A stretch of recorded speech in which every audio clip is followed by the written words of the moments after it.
નમસ્કાર મિત્રો, સ્વાગત છે તમારું ગુરુ જ્ઞાન ચેનલમાં, જ્યાં તમને મળે છે આધ્યાત્મિક અને જીવનમાં બદલાવ લાવનાર ઉપાય.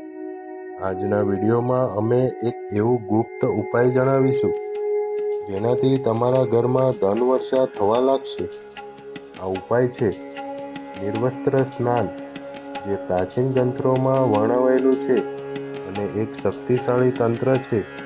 તો વિડીયોને અંત સુધી જોતા રહેજો અને કેવી રીતે તમારા જીવનમાં ધન અને સમૃદ્ધિ લાવી શકાય છે તે વિશે જાણીશું. અને જો હજુ સુધી તમે અમારી ચેનલને સબસ્ક્રાઇબ ન કરી હોય તો તરત જ સબસ્ક્રાઇબ કરી લેજો અને બેલ આઇકન દબાવવાનું ભૂલશો નહીં, જેથી અમારા નવા વિડીયો તમારા સુધી પહોંચતા રહે. વિડીયો ચાલુ કરીએ. શાસ્ત્રો અને પુરાણોમાં ધન પ્રાપ્તિ માટે અનેક ઉપાયો આપવામાં આવ્યા છે, પરંતુ નિર્વસ્ત્ર સ્નાનના ઉપાયનું વિશેષ મહત્વ છે. આ ઉપાયના પાછળનું તત્વ છે શારીરિક અને માનસિક શુદ્ધિ. શાસ્ત્રો કહે છે કે જ્યારે માનવી શુદ્ધ હોય છે ત્યારે લક્ષ્મી માતા પોતે પ્રસન્ન થાય છે. આ માટે જરૂરી છે યોગ્ય રીત અને વિધિ, જેને આજે અમે વિગતે સમજાવીશું. તો ચાલો જાણી લઈએ કે નિર્વસ્ત્ર સ્નાનની સાચી વિધિ શું છે. બ્રહ્મ મુહૂર્તમાં સવારના 4 થી 6 વાગ્યા દરમિયાન આ ઉપાય કરવો શ્રેષ્ઠ માનવામાં આવે છે. અને તમારે તાજું ગંગાજળ અથવા લીમડાના પાન સાથે ઉકાળેલું પાણી વધુ પવિત્ર માનવામાં આવે છે. તે રીતે પાણીની ડોલ ભરી લેવાની છે અને સ્નાન કરવાનું છે.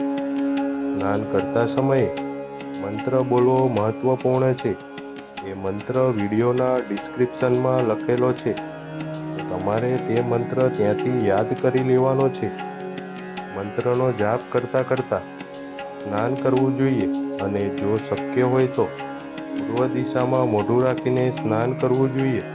આ ઉપાય કરતા સમયે મનમાં પોઝિટિવ વિચાર રાખવો જરૂરી છે. લક્ષ્મી માતાની પ્રાર્થના કરવી અને ધન પ્રાપ્તિની પ્રાર્થના કરવી જોઈએ.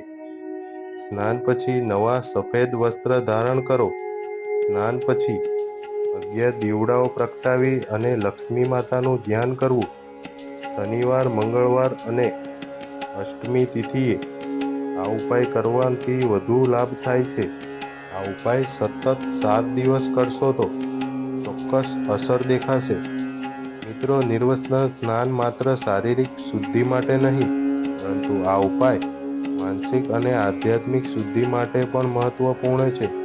જો તમે આ ઉપાયને સંપૂર્ણ શ્રદ્ધા સાથે કરો તો ધન સંપત્તિ તમારા ઘરમાં પ્રવેશ કરશે. જો તમને આ વિડીયો ઉપયોગી લાગ્યો હોય તો લાઈક કરો, કોમેન્ટમાં જય લક્ષ્મી માતા લખો અને અમારી ગુરુ જ્ઞાન ચેનલને સબસ્ક્રાઇબ કરવાનું ભૂલશો નહીં. અને વિડીયોને અંત સુધી જોવા બદલ આભાર. મળીએ આગળના નવા વિડીયોમાં એક અનોખી અને અનમોલ જ્ઞાન સાથે. ત્યાં સુધી જય લક્ષ્મી માતા.